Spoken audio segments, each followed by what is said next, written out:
창세기 50장 19절에서 21절까지 한 절씩 읽고 마지막 절은 같이 읽겠습니다.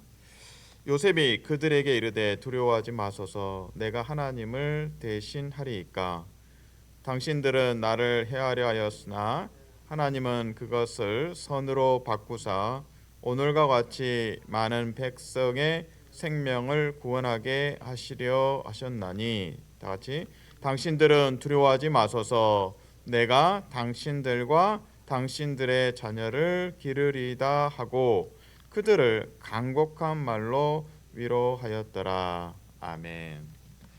창세기 50장은 야곱의 죽음을 언급하고 있습니다. 그래서 아버지 야곱의 장례식 끝나고 이제 그 자녀들 안에 좀 두려움이 생깁니다. 왜냐하면 이제 요셉, 그러니까 아버지의 부재 속에서 아버지 사후에 이 요셉이 혹시 형들에게 보복하지 않을까? 그러니까 형들이 이제 겁이 나는 거죠. 자신들이 과거에 요셉을 이제 팔아 넘겼던 그 일이 자꾸 이제 마음에 고통이 되고 공포로 이제 등장합니다. 애굽의 총리로 있는 요셉이 언제든지 명령만 하면 그 형들이 다 죽을 수도 몰살 당할 수도 있기 때문이죠. 근데 요셉이 이제 형들의 그 근심을 알고 이제 위로를 합니다. 그래서 요셉이 당한 게 있지만 그 당한 바를 가지고 말하지 않고 이제 하나님의 큰 계획, 하나님께서 해를 또 선으로 바꾸셨다. 그리고 우리 가족을 구원하시기 위해서 나를 선발대로 애굽에 보내셨다라고 이제 말하면서 걱정 마십시오. 제가 당신들과 당신의 자녀들을 기르겠습니다. 하고 이제 위로했다라는 말씀이 있습니다. 21절입니다. 당신들은 두려워하지 마소서 내가 당신들과 당신들의 자녀를 기르리다 하고 그들을 간곡한 말로 위로하였더라. 제 마음에 밑줄을 끄고 싶은 것은 위로하였더라. 요셉이 이제 위로자가 되었습니다. 어떤 면에서는 요셉이 정말 위로가 많이 필요했던 사람이죠. 그러니까 형들의 배신으로 애굽에 팔려가고 또 보디발 장군의 집에 일하다가 또 모함을 받아서 감옥에도 가고 위로가 정말 필요한 사람 요셉인데 지금 창세기 50장에 와서는 요셉이 위로자로 견고하게 서 있습니다. 자신을 아프게 했던 형들 그리고 그의 자녀들까지도 제가 책임지겠습니다. 제가 양육하겠습니다. 참 이 하나님의 은혜가 있으니까 요셉이 위로자로 등극합니다. 하나님께서 요셉에게 위로를 부어 주셨기 때문에 가능한 일이죠. 사랑하는 성도 여러분 축복합니다. 때로 우리 삶에 이제 고통과 아픈 일들을 많이 경험하면 그 고통 때문에 또 상처 때문에 말이 거칠어지고 마음의 태도가 좀 호전적일 때가 있죠. 근데 요셉처럼 하나님의 위로도 받고 또 하나님의 말씀으로 또 치유도 받고 그래서 온전히 회복돼서 입을 열면 위로가 있고 격려가 있고 또 권위하는 그런 은사가 여러분에게 더하여지기를 주님의 이름으로 축복합니다. 아멘. 그 요셉의 삶을 살펴보면 창세기 37장에 등장합니다. 근데 그의 삶이 그 시작부터 보면 참 한마디로 밉상이라는 표현을 쓰죠. 미운 털이 박혔다. 그러니까 형들로부터 미움을 많이 받습니다. 그래서 어떻게 하나님께서 이 고자질쟁이 요셉을 또 애굽의 총리로 삼으시고 또 위로자로 자신을 아프게 했던 형들을 가해자들을 또 위로하는 위치로 세우시는가? 이게 하나님의 은혜다라고 이제 확인하게 됩니다. 그래서 몇 단계로 이제 요셉의 삶의 과정을 지켜보면 창세기 37장에 만나는 요셉은 고자질쟁이고 꿈을 자랑하고 그래서 형들이 참 싫어하는 요셉을 싫어하는 그런 요셉으로 이제 그려지고 있습니다. 구체적으로 창세기 37장 2절 또 4절 5절을 읽어 드립니다. 야곱의 족보는 이러하니라. 요셉이 17세의 소년으로서 그의 형들과 함께 양을 칠 때에 그의 아버지 아내들 빌하와 실바의 아들들과 더불어 함께 있었더니 그가 그러니까 요셉이 형들의 잘못을 아버지에게 말하더라. 어느 시대나 어느 장소나 고자질쟁이에 대한 반감은 많죠. 그러니까 요셉의 형들이 요셉을 정말 미워할 수밖에 없는 그런 상황이 되어 버렸습니다.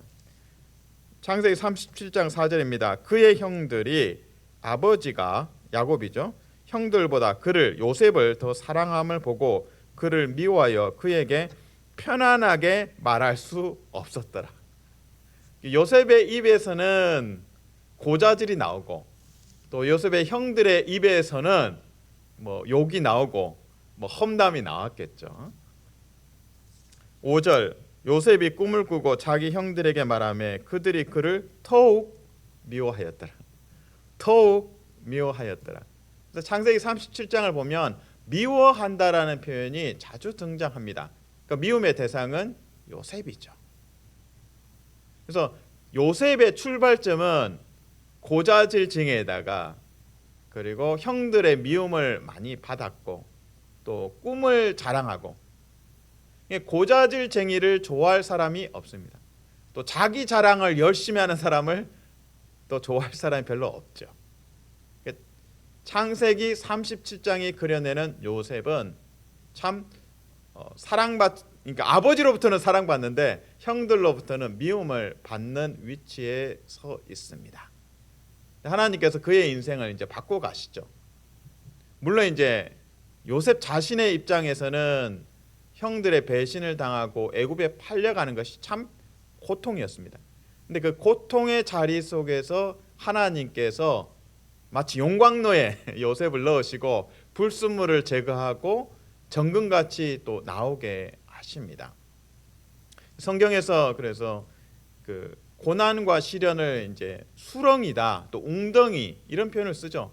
근데 형들이 실제로 요셉을 만나서 그 채색 옷을 빼앗고 이제 구덩이에 집어넣는 장면이 나옵니다. 실제로 이제 그때부터 요셉의 삶은 구덩이와 수렁과 감옥에 갇힌 바와 같이 되어 버립니다. 결국에는 실제로 이제 감옥에도 가죠. 물론 이제 모함을 받아서 감옥에 갔습니다. 시편에서 요셉의 그 다음 여정은 고자질쟁이와 자랑쟁이에서 요셉의 다음 삶은 말씀과 기도로 연단을 받은 사람이 됩니다. 이제 수렁에 빠졌고 감옥에 갇혔지만 그 고난이 그를 연단하는 용광로가 되고 불순물을 제거하는 과정이 됩니다. 시편 105편 17절에서 19절입니다. 그가 이제 하나님께서 한 사람을 요셉이죠. 한 사람을 앞서 보내셨으며 요셉이 종으로 팔렸도다. 18절. 그의 발은 요셉의 발은 착고를 차고 그의 몸은 쇠사슬에 매었으니 19절. 곧 여호와의 말씀이 응할 때까지라. 그의 말씀이 하나님의 말씀이 그를 요셉을 단련하였도다. 가장 신음하고 가장 고통에 머물러 있던 시간, 감옥에 있던 시간, 그 요셉이 말씀과 기도로 훈련을 받습니다. 그래서 첫 번째 이 요셉의 출발점은 자랑하고 또 고자질하고 그래서 미움도 많이 받고, 근데 그 다음 단계로 뭐 인간적인 눈에서 보면 그냥 내리막길이었죠. 감옥에 가고. 하지만 그 과정이 용광로처럼 요셉을 연단해서 말씀과 기도의 사람으로 세웁니다. 이제 세 번째 단계가 바로 오늘 50장 그리고 또 45장에도 비슷한 내용이 나오죠. 형들을 만났을 때 그 자신의 삶에 있었던 하나님의 터치, 하나님의 능력, 하나님의 구원, 그것을 이제 간증합니다. 그래서 창세기 45장과 50장에서는 요셉이 말씀의 선포자가 되고, 하나님께서 이런 계획을 갖고 있었습니다. 여러분을 구원할 계획이 있었습니다. 여러분이 악을 행했지만 하나님께서 그것을 선으로 바꾸셨습니다. 하나님께서 생명을 구원하시기 위해서 나를 선발대로 애굽에 먼저 보냈습니다. 여러분이 잘못한 게 있지만 하나님께서 그것을 선으로 바꿨습니다 하면서 메신저의 역할을 합니다. 이제 세 번째 등장하는 요셉의 장면은 바로 말씀의 선포자이며 또 위로자로 등장합니다. 특별히 50장에서는 두려움에 떨고 있는 형들, 아버지 야곱이 죽고 나서 요셉이 우리에게 보복하지 않을까 두려움에 떨고 있죠.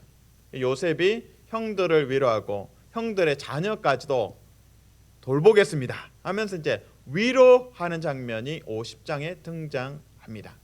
요셉이 이제 많이 성장했다는 것을 알 수 있습니다. 영적으로 고자질쟁이와 자랑으로 충만했던 사람이 감옥에 갇히면서 용광로를 경험하고 말씀과 기도로 연단을 받았습니다. 그리고 창세기 45장과 50장에서는 말씀의 선포자이며 위로자로 등극합니다. 이것이 하나님의 은혜입니다. 여기에서 멈추지 않습니다. 창세기 50장 마지막을 보면 요셉의 유언이 나옵니다. 요셉이 죽으면서 예언을 합니다. 하나님께서 여러분을 찾아오십니다. 하나님께서 여러분을 돌보십니다. 그리고 여러분을 애굽에서 430년 그 애굽의 긴 여정을 끝내고 탈출하고 해방하고 자유를 맛보게 하십니다. 그래서 약속의 땅까지 들어가게 하십니다. 그 예언을 하고 저를 남겨두십시오. 저를 약속의 땅에 데려가지 마시고 지금은 이 애굽에 머무는 동안은 저의 이 뼈도 여기 남겨두시고 나갈 때 출애굽할 때 그때 저의 그 유골을 가져가십시오. 그래서 약속의 땅에 묻어주십시오. 그렇게 이제 유언을 합니다. 그래서 요셉의 그 유골이나 또 무덤을 보면서 이스라엘의 후손들은 계속적으로 요셉이 선언했던 메시지를 묵상하는 거죠. 우리에게 출애굽이 있을 것이다.